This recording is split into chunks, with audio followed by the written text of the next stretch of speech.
I'm guarding Steph. He's running everywhere. I'm like, back is broke. Everything's jacked. Stevie Kerr's putting me in every action. I'm looking over at Steve like, what the you? Like, no, I just want to see what you got. And I'm like, man, literally like 4 more days of thinking on it. I was like, yeah. I think it's time.嗨，大家好，我是伟伦啊。NBA 啊，身为全球最高层级的篮球联盟，竞争自然是异常激烈。平均的球员生涯只有4年。那少数的顶尖球星呢，生涯虽然长，但习惯了主宰比赛的他们，终究有一天必须面对身手不复过往的现实。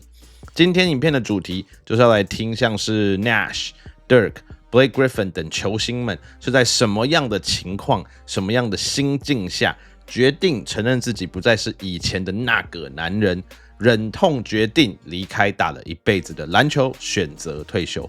希望你喜欢今天的影片。We went to play these guys preseason, like Ontario, California, or somewhere. I don't even remember this. And I remember the game. We said came, Ontario. I knew it. We came out. I'm guarding Steph. I think they put up like 50 in the first quarter. Maybe it was 45, but it felt like a 50 piece, right? He's running everywhere. I'm like, back is broke. Everything's jacked. I couldn't have stopped him if I was 100%. And now I'm like dragging around. Stevie Kerr's putting me in every action. I'm looking over at Steve like, what the you? Are you kidding Stevie? Me? I think that we know. We know. He's over there like, smiling too. They're laughing at me. Alvin Gentry over there laughing at me. Like, no, I just want to see what you got. And I'm like, man, literally like 4 more days of thinking on it. I was like, I think it's time. I think it's time. You remember that pretty vividly, huh, Steve? Yeah, I can feel it. It hurt. Hurt my pride, hurt my back. We come into the league, you try to make a name for yourself. And one. Before you know it, they're kicking you out of the league. One of the few guys that retired in preseason. I love the walk-off, the slow walk-off. I could have kept going. All the way to the car. Hey! Yeah. I turn around number 10, everything is weird. Yeah, he'll have you working. 好，去找 Nash 口中的这场比赛哦，这是2014年赛季初的一场热身赛。那虽然第一节勇士只得了39分，而不是他口中的50分哦，但整场比赛真的蛮惨的，最后的比数是116比75，勇士赢了41分。那 Nash 只打了1节，5投0中 ，Curry 则是只打了2节，那就有25分。这场比赛有个比较有趣或者让人有点感伤吧的片段。第3节剩下5分钟的时候，勇士已经领先31分了，但因为 Curry 这场比赛打得很好，就算是热身赛，也应该是激起了不服输的 Kobe 的斗志。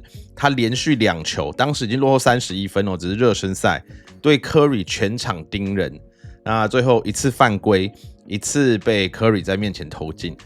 真的是蛮怀念 Kobe 的这场斗志。好，听完 Nash， 我们来听听他的好兄弟 Dirk 退休的故事，刚好也跟 Kobe 有点关系。Yeah, I mean, my last year was tough. It's tough to keep up with the young guys. And as soon as I checked in, I mean, guys would run me in every pick and roll. And I was like, okay, I'm a little too slow to keep up here. And then we played in Boston, and I needed 1 basket. I needed 2 points. To be the highest away team scorer for Western Conference teams. Kobe was 1, and I only needed 1 basket. And so they, of course, showed that on the Jumbotron and set you up. Set me up. The fans knew it. The opposing players knew it. And, of course, the first half was a close game. Kind of missed a couple jumpers. I was like, oh, I'll get it later in the second half. It was kind of a blowout then at the end, and both teams wanted me to score so bad. And the fans wanted me to score. They're cheering my name in Boston, mind you. So I'm like, I'm letting a couple fly. I cannot buy one, right? And so finally the game is really over. There's 2 seconds to go. Boston kind of just stood under their hoop. I set myself on the 3-point line. They passed a long pass. I got another shot up, bricked it again. I went 0 for 10 or 0 for 11 that game. And I couldn't score 1 basket. in a game that the other team wanted me to score, and I couldn't score. I was like, listen, if I can't score, I don't need to be out here. So I think that was my sign. Okay, hey, listen, it's time to pack it in. If you can't score one basket in this game, it's time to go.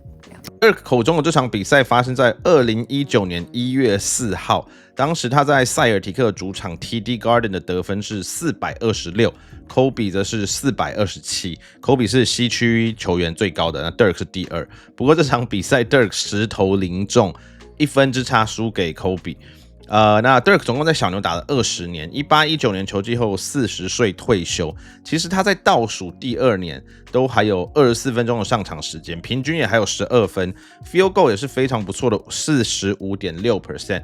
不过到了最后一季，他的身体应该是真的撑不住了，在场上跑动的时候都可以看得出来很吃力啊，跑不太动 ，field goal 也大幅下降到 35.9%。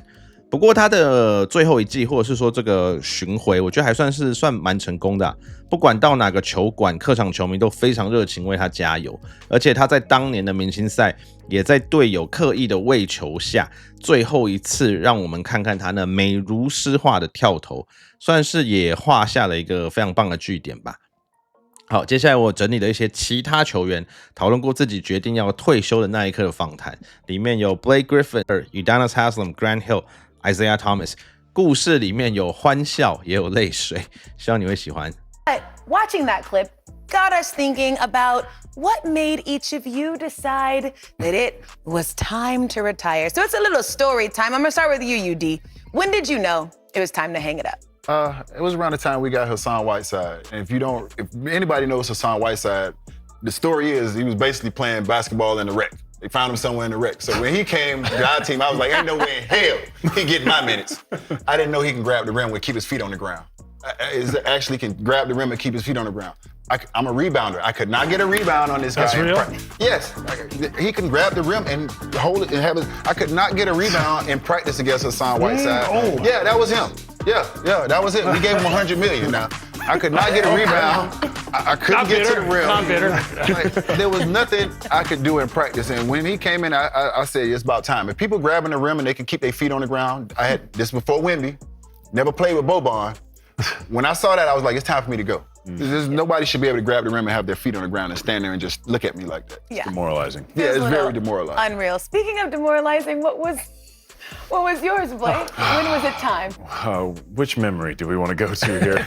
I was playing in Boston, which was my last year. We're playing in Cleveland at the time, and I check into the game, a couple minutes left in the first quarter, going up and down, got Evan Mobley, jumper, come back down, hook, come back down, put back, come back down. Somebody gets fouled, and we're both on the free throw line, and I'm like, and I look over, and Evan Mobley is like, just getting started. I was like, Broke a sweat. What's wrong with this guy? I was just immediately like Philip Seymour Hoffman from Along Came Polly. Time out. My lungs are burning. And that's kind of when I knew. I remember having that thought to myself on the free throw line, like, this kid's a freak, or I think it's time for me to hang it up, and I realized it. Grant. Oh, wow. For me, last year, Game 5, Memphis. Haven't played the whole series, probably didn't play the 10 games going into the playoffs. I'm all excited. I think I'm going to play. I'm going in layup line, trying to keep up with the young guys dunking in layup line. And at the end of the game, I didn't play, but my knee's hurting.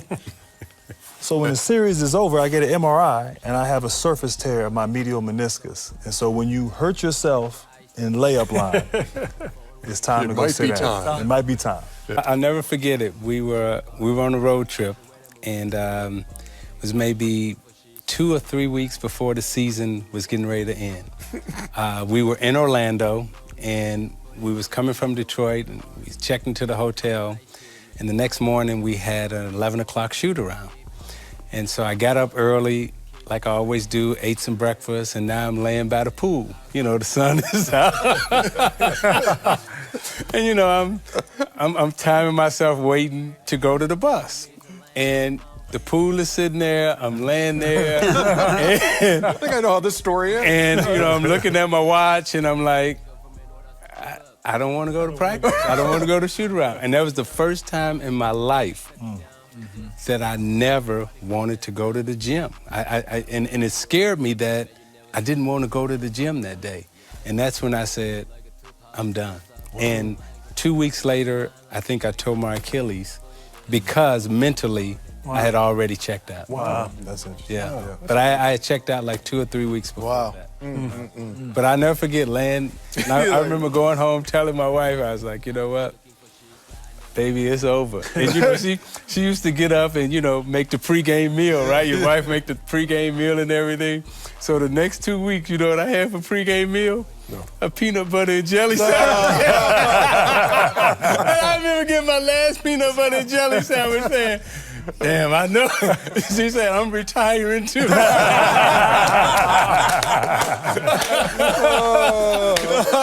I said, I'm retiring too. I'm done too. All right, Kenny, you're up. I don't know if I can top that one, but I'll tell you, it's you know, I've said it before. It's like it's two episodes actually. The first is, you know, when you're a young player, you get a steal. You take that, like Isaiah said earlier, and Grant, you take a picture to see where everybody is, and then you take off. And when you take that picture when you're young and you get that steal, you see everybody like, they like this. Then when you're getting older and you turn around and take that picture and you see everyone like, you're like, oh, they think they can catch me. Oh, it's time to retire right now. So that was my record. But the confirmation is when two things. You look at guys who can't play and you're in there in the game and you can't guard them. You sit back and like an analyst and you go, he can't play. You get in the game and they just keep going around. You get back and say, he can't play. He's like, no, wait, you can't play no more. And lastly is when you having coaches meetings.